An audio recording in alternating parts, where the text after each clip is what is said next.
Hi, I'm Kelly. I'm Mike. Welcome to the Kelly and Mike Show.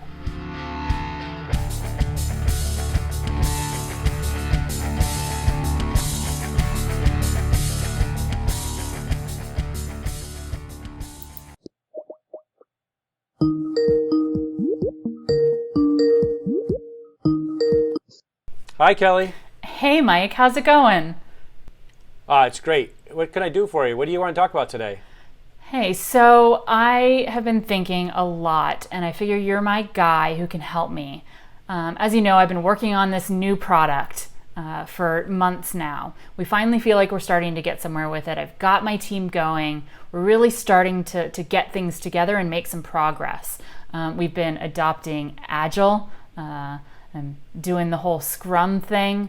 We are working through our Kanban board as we progress through our tasks, but especially now that everyone is remote, we're kind of struggling with how to mature our process and actually get our product out there into the world. I thought that might be something that you are able to help me with.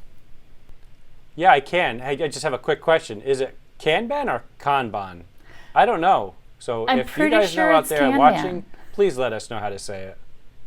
Comment your favorite. Okay, well, we'll go with Kanban for right now. Comment, all right. We'll probably get some feedback from somebody, I'm sure. We're saying either right or wrong, but whichever. Mm-hmm. So it's good that you're using that for your workflow management, and I can see that you have started moving a lot of your stuff from the left side of the board to the right side of the board. So you have a good flow there going on. So I'm really excited to be able to help out and talk a little bit about what DevOps can do to help you. Awesome. What? Let's talk a little bit about what. Mm-hmm. Yeah, let's go ahead. I'm sorry, Kelly. I was going to say, what kind of first steps do you think that we can take to take us to the next level? Well, one is having a tool that works for you. But I think before you even do the tool, it's really important to understand what DevOps is. Okay. DevOps is really three main things that we talk about. It is people, and that's typically, your developers, of course, your operations folks. It's also the testers and the business people that are trying to make the product owners. So there's a lot of people in this entire ecosystem of DevOps. But it's also the processes that you use, right? So when we talk about using like a Kanban, a board that's tracking progress from inception to delivery and even support, it's pretty critical that we have processes set forward. And DevOps allows you to define the processes that work for the people doing it. And that is really what is very helpful. Okay. The third thing that we like to talk about is not just the people in the process, but the product. And there are over 120 different products that can help us with DevOps. And Wow. There's even this periodic chart of DevOps tools that you can see. This chart tells you every kind of tool there is, from what kind of source control system to monitoring to CI and CD tools, also test automation suites. So all of these products that are used to support the people and the processes make up what's called DevOps. It really does allow us to work together. I got to tell you, that's a bit overwhelming. You show me 120 products, and I'm just thinking, I just want to push my product out. So, help? Yes, absolutely. So, luckily, I know that you have been storing your code in Azure DevOps. Mm-hmm. And Azure DevOps is a tool, it's a product.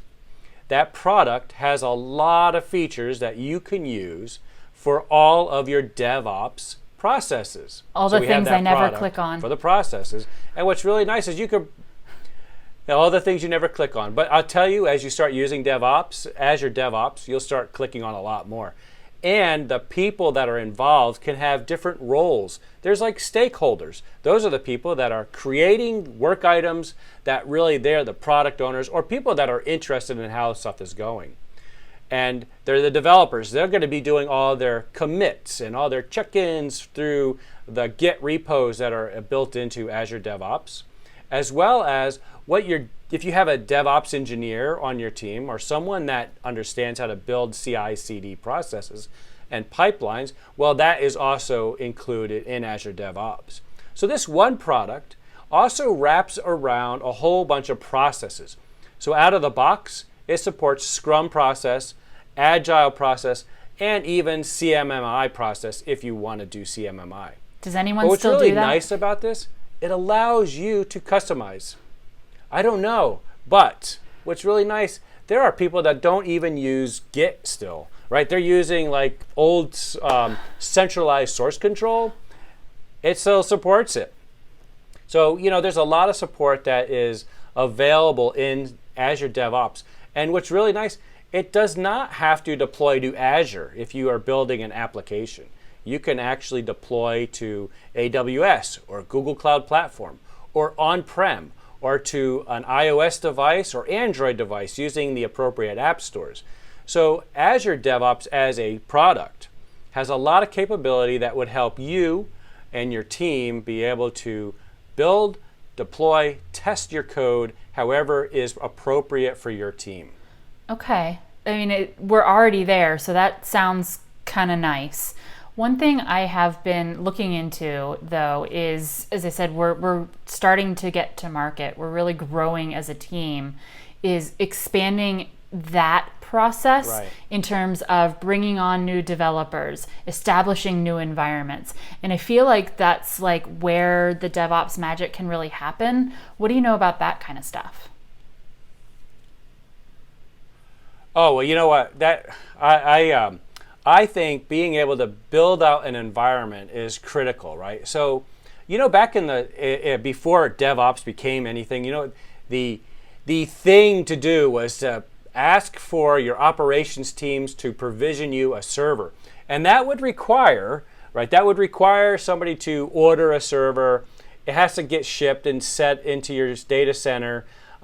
You probably have to make sure it's racked properly and networked and everything else, and then they have to install an OS. If they're so fortunate that they have VMware or some other virtualization technology, well, you have to provision the VMware. And you still have to worry about the operating system, and then you have to worry about IIS, then you have to worry about everybody having the right access to it. What a nightmare. So using cloud platform like Azure, and we'll just talk about Azure, we want to be able to deploy our web applications as fast as we can. And so what's really kind of interesting here is there is what's called infrastructure as code. Have you ever heard of infrastructure as code? Yeah, absolutely. And that's what I've been looking into. That's what I'm hoping to try. Yeah. Yeah, so think of it this way, right? If your application it's just code, whether it's .NET or Node.js or Python or whatever it is, well, infrastructure as code is really defining what the infrastructure is as a text file. And that text file could be an XML file or a JSON file or a Terraform file. So what I mean by this is that, like with Azure, they have what are called Azure ARM templates. And that really provides for a way to define what your infrastructure is in a way that can be then deployed, and the APIs into the cloud provider, in this case Azure, would be able to execute the APIs based off of what's defined in that file. The same can happen with Amazon. With Amazon AWS. So they have their own type scripting for that same thing. But what I really like, one of my favorites, is Terraform.